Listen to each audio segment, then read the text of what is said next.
हेर्नुहोस् सबै लेटेस्ट खबरहरू हाम्रो च्यानललाई सब्स्क्राइब गर्नुहोला, सब्स्क्राइब बटन थिचेर र साथसाथै नोटिफिकेसन बेल पनि प्रेस गर्नुहोला नयाँ न्युजहरू हेर्नका लागि। दार्जिलिंग के बारे में सुना बहुत था और हम लोगों से बहुत सारी ऐसी चीज़ें जुड़ी थी भगवान शिव की, और आज उन्हीं के एक खंड में आकर कैलासा ने अलग जगाई तो हमको कैसा लगा ये तो आपको देखने भर से पता लग जाता है। जब आपके मुस्कुराते हुए चेहरे दिख रहे थे और हज़ारों की संख्या में जब पूरा ऑडियंस झूम रही थी, नाच रही थी, और सारी थकन मैराथन करने के बाद भी कोई थक नहीं रहा था, किसी को भी देखो तो वो एकदम एनर्जी से भरपूर थे, वैसे वाले रूप में आज कैलासा का यहाँ पर शो हुआ। बहुत ही गज़ब लगा और जैसा सुना था उससे ज़्यादा पाया, और हमने भी डूब के गाया। ये वाला अनुभव हमारा दार्जिलिंग में रहा। और दार्जिलिंग की एक और अच्छी बात मुझे बतानी है कि हम बहुत पहाड़ों में टूरिज़्म वाली जगहों में जाते हैं भारत के, तो दार्जिलिंग बहुत जगहों से बहुत सुंदर है। और ये सुंदर जगह तभी होती है जब वहाँ के लोग सुंदर हों। यहाँ पे प्लास्टिक हमें कम दिखा और कहीं पे भी ऐसे कूड़ा करकट फेंकना वो कम दिखा। तो इसके लिए मैं दार्जिलिंग के वासियों को बधाई देता हूँ कि आपका दार्जिलिंग स्वच्छता में भी एक हृदय तक पहुँचा। क्योंकि प्रधानमंत्री जी के हम स्वच्छता के भी एक एम्बेसडर हैं, स्वच्छता मिशन के भी, तो हम ऑब्ज़र्व करते हैं जहाँ भी जाते हैं। यहाँ देखा तो बहुत साफ़ सफाई और कोई भी ऐसे सड़क पे कुछ फेंक नहीं रहा था, जो कि बहुत खुशी की बात है। वरना क्या होता है, भीड़ में सब अपने अपने मन से कुछ करने लगते हैं। लेकिन आज का क्राउड मैनेजमेंट भी बहुत प्यारा था।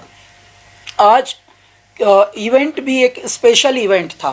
आज 7th edition of Darjeeling hill marathon का था और वो बहुत ही गज़ब रहा।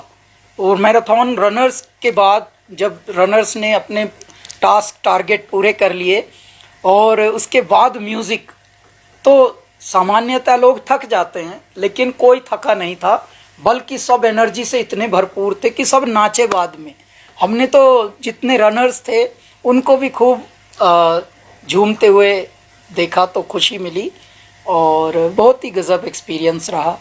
मौसम भी आज तो और भी गज़ब रहा। ऐसे तो कहने को ठंड थी, कल भी थोड़ा थोड़ा बादल और सूरज आइस पाइस खेल रहे थे, लेकिन आज तो सूर्य देव ऐसे जगे कि चलो हमारा बालक आ रहा है यहाँ स्टेज पर, चलो ऐसे उन्होंने तैनात कर दिया अपनी पूरी टीम। और ऐसे लाइट पड़ रही थी ना, यानी पहाड़ों की सर्दी और पहाड़ों की धूप, इन दोनों में होता है शिवरूप। कोई डिफरेंस है दार्जिलिंग में पूरी दुनिया से निराला ये हमें अनुभव रहा। दार्जिलिंग में लोग जो सामान्य जन हैं, चाहे वो धनवान हो, चाहे वो पैसा वाला हो, चाहे वो निर्धन हो, चाहे वो सामान्य मनुष्य हो, सब हंसते हुए वेलकमिंग एक्सप्रेशन से, इमोशन से मिल रहे हैं। ये एक यूनिक एलिमेंट है। वरना कहीं कहीं अमीरों के पास जाओ तो अमीर अफरा हुआ सा रहता है, उनके मुंह बीन से बने होते हैं। हमारा दार्जिलिंग में हमने देखा कोई चाहे कितने भी पैसे का मालिक हो, कितने होटलों का मालिक हो, जो भी मिल रहा है काइंडनेस से मिल रहा है, हम्बल होके मिल रहा है। एक तो ये यूनिक फीचर हमने यहाँ पे देखा है। दूसरे, यहाँ के लोग अपने हेल्थ पे शायद बहुत ध्यान देते हैं।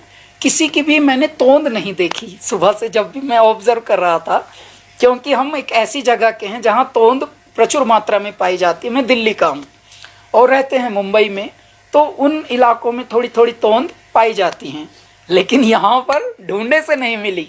और जितने भी हम लोगों ने जब बाद में अवार्ड्स भी दिए हैं, थोड़े ऑनर मिला हमें, थोड़े धावकों को, तो उनको भी देखा तो वो तो और भी पतले थे तो बहुत प्यारा लगा।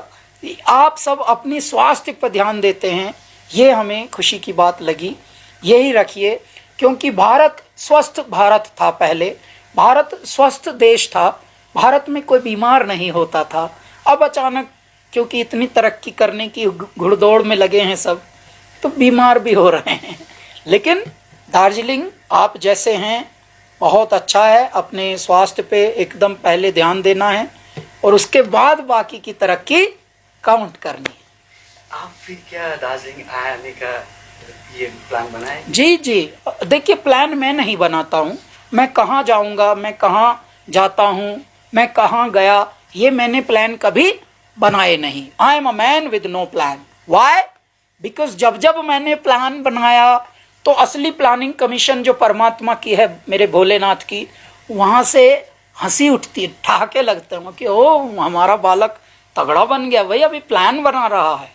क्यों? क्योंकि मैं सांस लेने का भी प्लानर नहीं हूँ, सांस लेने का भी मुझे अधिकार दिया नहीं है, वो भी कोई और ले रहा है, बस मैं देख रहा हूँ। तो मैं कौन हूँ प्लान बनाने वाला? हाँ, मेरे हृदय में ये एक बहुत अनुभूति रहेगी कि यार फिर से कभी परमात्मा ऐसी अलग जगवाएं कि दार्जिलिंग फिर से आना हो, तो ये हो जाए। एक अंतिम क्वेश्चन, इंडस्ट्री में, बॉलीवुड इंडस्ट्री में आपको बोला जाता है कि आप डायरेक्ट टच गॉड से, शिव से, इसके बारे में क्या कहना? देखिए, मैंने जब एंटर किया था फिल्म इंडस्ट्री में तो मैं प्लेबैक सिंगर बनने तो आया नहीं था साहब। मैं तो अपने ही म्यूज़िक को, जो हम खुद लिखते हैं, खुद कंपोज करते हैं और खुद गाते हैं, तो ऐसे म्यूज़िक को ज़्यादातर उस वक्त स्पेस नहीं मिलता था, क्योंकि इंडस्ट्री में जो भी आते हैं वो प्लेबैक सिंगर बनने आते हैं। तो सबको लग रहा था ये भी एक और प्लेबैक सिंगर बनने आया। नहीं, मुझे उस दुनिया का पता ही नहीं था। मैं तो उस दुनिया में गया था अपने संगीत को, अपने स्पिरिचुअल म्यूज़िक को थोड़ा रिलीज़ करने। वो आज मेरा ख्वाब साकार हुआ है because of all of you. क्योंकि यदि आप ऐसा संगीत पसंद ना करते तो हो सकता है हम भी कहीं भीड़ में खड़े होते, लेकिन आपने हमें भीड़ से जुदा कर दिया। इसका मतलब आपने परमात्मा और खुदा एक साथ कर दिया।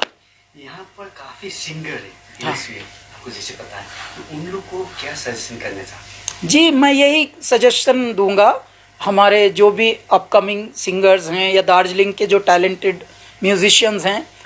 और वैसे तो आप खुश रहते ही हैं, खुश रहने की तो कला आप स्वयं करते ही हैं, लेकिन आप जब भी कहीं परफॉर्म करें तो ऐसा करें जैसे पेमेंट मिल गई हो, ताकि आप हंसते रहें। वरना क्या है कि म्यूज़िक फील्ड ऐसा है कि कभी कभी पेमेंट नहीं भी मिलती और फिर भी हमें खुश रखना है दुनिया को। यानी अंदर से हम खुश नहीं हैं, फिर भी खुश रखना है। तो मैं यही कहूँगा कि बेशक पेमेंट कहीं मिले चाहे ना मिले, लेकिन परफॉर्म हमेशा ऐसे करिए जैसे मिल गई हो। क्यों? क्योंकि मेरा ईश्वर देख रहा है। कोई देखे या ना देखे, अल्लाह देख रहा है। सधैँ पहाड अनि डुवर्सको लेटेस्ट समाचारहरू हेर्नका लागि हाम्रो च्यानललाई सब्स्क्राइब गर्नुहोला, सब्स्क्राइब बटन थिचेर।